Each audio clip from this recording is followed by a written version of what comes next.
Hey, what's going on? Ceremonial Witch here again. Before I start what I want to talk about, I just want to. I'm not clear, and I don't have anything written down when I was doing my first little introduction thing. But when I was talking about the astrology thing, that I didn't know what I was doing when it came to astrology and all that. I didn't. I got my birth chart from I think it was astrology.com or anyways, it's pretty easy to Google that. But I input the information into YouTube. I was very clear about that. I just said Jupiter, Jupiter, Jupiter, and then Jupiter in this. So just to clarify, what I meant by that was I would just YouTube what are Jupiter in Pisces, and then I would get all the Jupiter in Pisces, and then Saturn in Sagittarius, and Mars in Capricorn, and Taurus, or Sun in Taurus, and shit like that. And then I would do the houses, and that's when I got the information.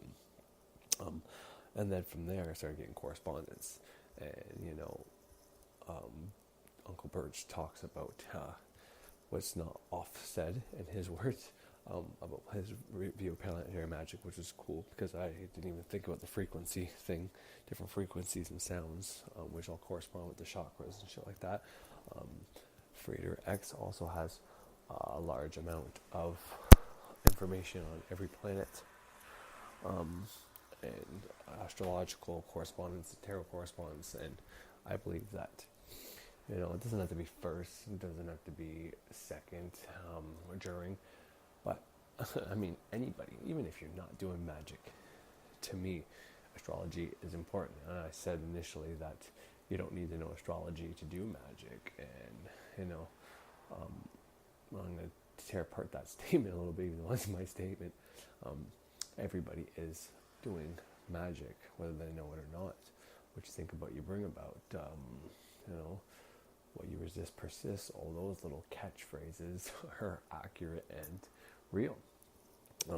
So if you know astrology, if you know your birth chart, then you can start trying to figure out what you should and shouldn't do. To me, and that's the thing I liked about the ceremonial magic, and especially the Frater Xavier version of it. He gives you a book, Liam Christopher Thomas's Kabbalah and the Great Work of Self-Transformation, I think is the title of it. And that's what I like, the self-transformation part. When I first started on this path, I just wanted to, manifest money, stay home, play with my youngest daughter, who's 2 years old. She'll be 3 this October coming up. But that's what I wanted to do. And also the magic was a way to do that. It was a secondary process. It was second to my kids and all that. And now I don't think it's such a linear version of second or first. I mean, this is something that, the magician, the witch, the priest or priestess, you're always doing magic. You should always be thinking on terms of this, whether you're at your job, whether you're playing with your kids, whether you're doing the dishes, I don't really condone watching TV, but if you're watching TV, you should always be thinking in terms of magic, astrology, whatever the case is. You need to guard the gates to your mind. Many people say it, that, if you're not controlling your magic, if you're not controlling your mind, someone's controlling it for you. So, witchcraft, a year in a day is your initiation. Back in the day anyways, not initiation, but that's what a lot of the courses were, a lot of the books were, shit like that, titled that.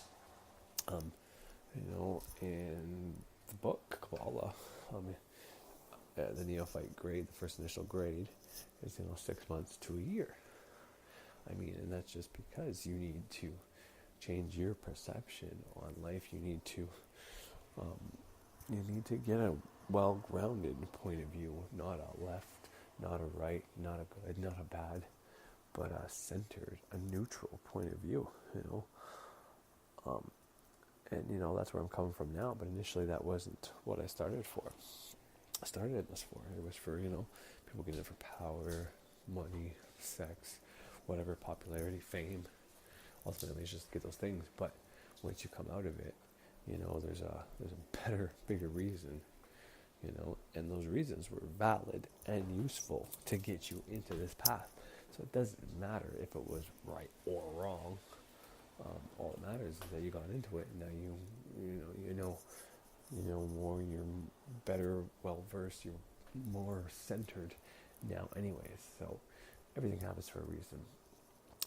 Darren Taylor is Ashbourne Torval, so my bad on that. I hope I didn't give him any disrespect. He probably won't even hear this anyways because he's pretty popular. I'm just, a little motherfucker from Canada. But anyways, so, yeah, this is, I don't know if I said real in my introduction video. I want to say it works. I want to be another voice out there saying this stuff is real. I may have said that. And real is subjective, obviously. Now, Jupiter, Mercury, Saturn, okay? Same as God, angels, Satan, all these things, right? Some people believe in them, some people do not. And to me, that's irrelevant.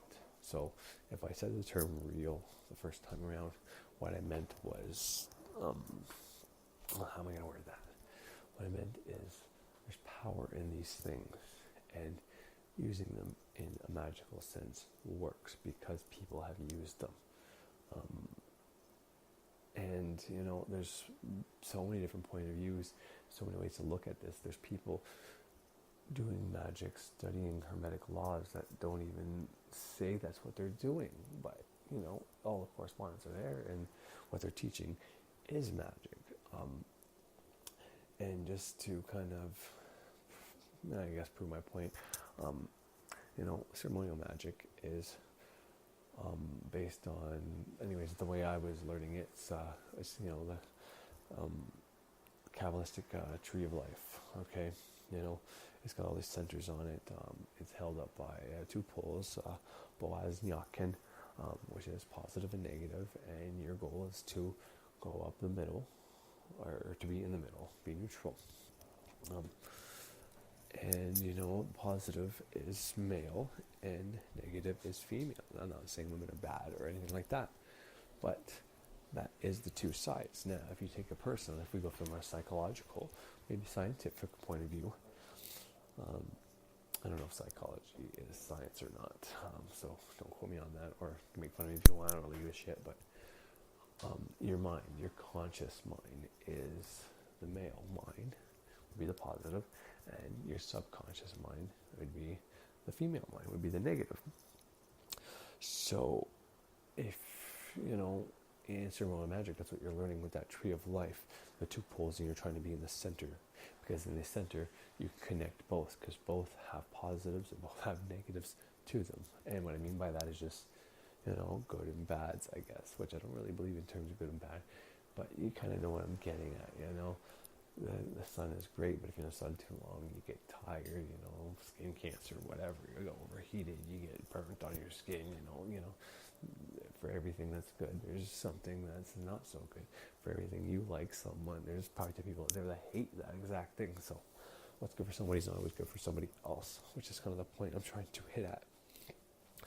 But witchcraft, the moon is huge, and like Diana is a name, Hecate sometimes it corresponds to the moon, which is our deities, goddesses of witchcraft.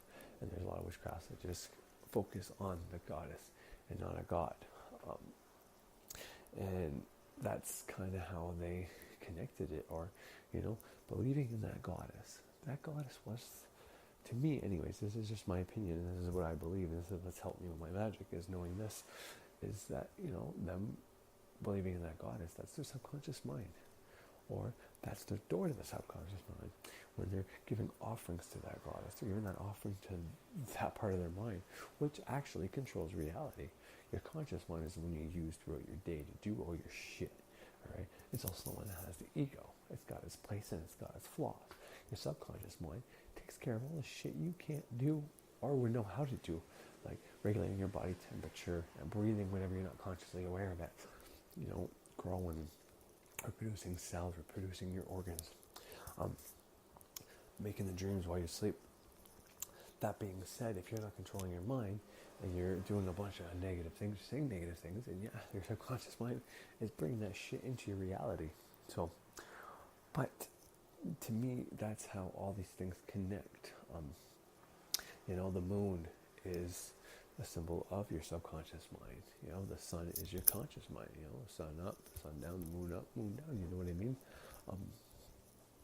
Those are the two we see every single day that we are alive.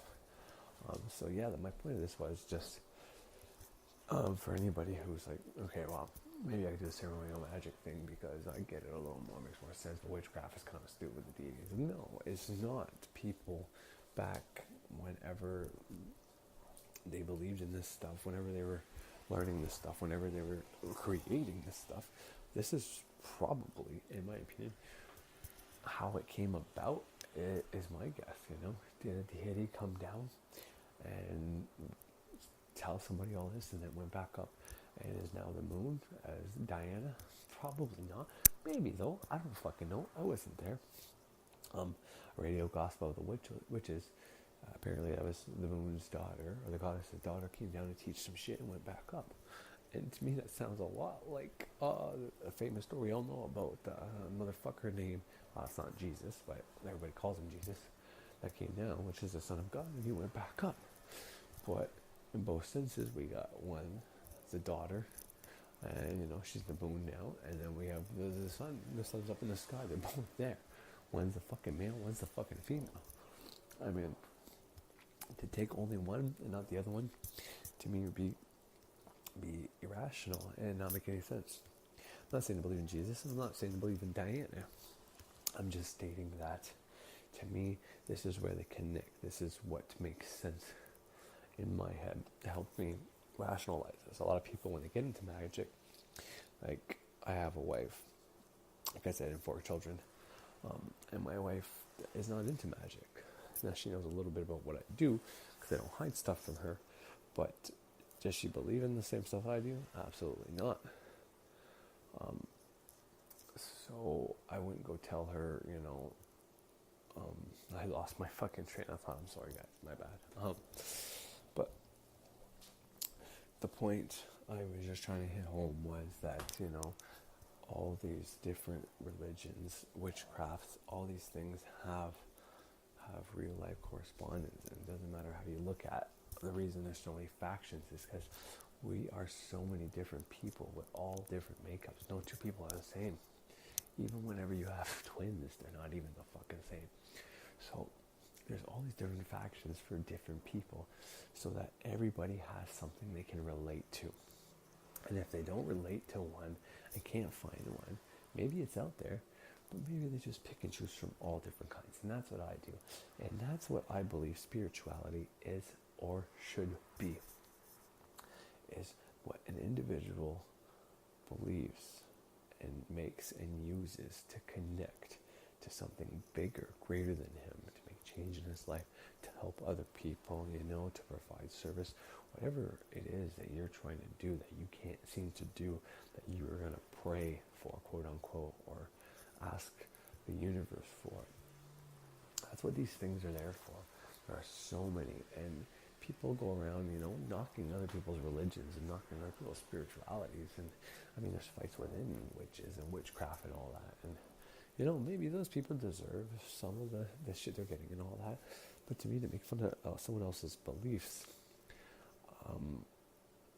I don't understand it. I don't believe in Islam, but I wouldn't go knock what these people are doing, going to Mecca every year or whatever the case is. I wouldn't do that. Who am I to tell them that they're wrong? I don't know. I wasn't around then. Or if I was, I don't remember what happened when I was there.